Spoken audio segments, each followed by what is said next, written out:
বন্ধুরা, আমরা তো বিভিন্ন ধরনের সন্দেশ খাই। একবার এভাবে বাড়িতে বানিয়ে ঘরোয়া উপকরণ দিয়ে সন্দেশ বানিয়ে খান, খেতে কিন্তু দারুণ লাগে। এখানে গুঁড়ো দুধ নিয়েছি 150 গ্রাম আর গরুর দুধ নিয়েছি 1 বাটি।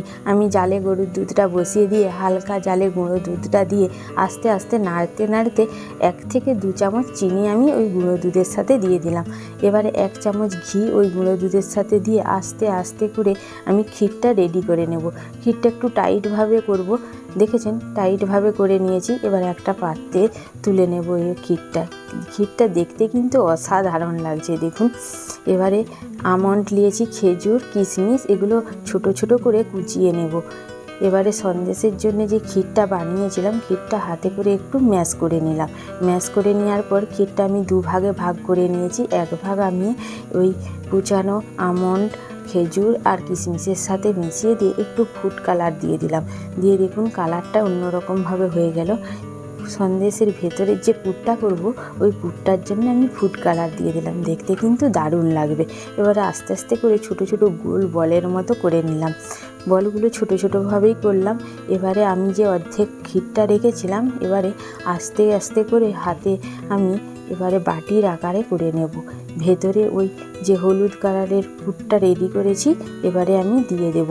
দিয়ে আস্তে আস্তে করে আমি গোল করে নেব। বেশি কিন্তু চাপ দেওয়া চলবে না, আস্তে আস্তে করে করতে হবে। আস্তে আস্তে করে সমস্ত মিষ্টিগুলো আমি গোল বলের মতো করে নিলাম। বলগুলো দেখুন দেখতে কিন্তু দারুণ লাগছে। এবারে আমি ফ্রিজে ঠিক 1 ঘন্টা রেস্টে রেখে দেব, যাতে মিষ্টিটা একটু ভালো করে সেট হয়ে যায়। আর খেতেও কিন্তু দারুণ লাগে এই মিষ্টিগুলো। আপনারা বাড়িতে বানিয়ে খাবেন, খেতে অসাধারণ লাগে। প্রত্যেকটা মিষ্টি এইভাবে আমি বানিয়ে নেওয়ার পর দেখুন কত সুন্দর লাগছে, আর বেশ শক্তও হয়ে গিয়েছে ফ্রিজে রাখার পর। এবারে একটা সুতো নিয়ে আমি এবারে মিষ্টিগুলো কেটে নিলাম। আপনারা চাইলেও কাটতে পারেন, আবার নাও কাটতে পারেন, কিন্তু মিষ্টিগুলো কাটলে কিন্তু দেখতে দারুণ লাগে। দেখেছেন ভেতরের পুরটাই যে হলুদ কালারে, দেখতে দারুণ লাগছে মিষ্টিগুলো।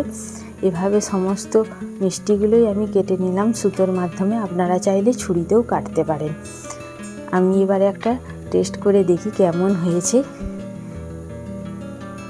খেতে কিন্তু দারুণ লাগছে এই মিষ্টিগুলো। আপনারাও বাড়িতে বানিয়ে খাবেন, অসাধারণ।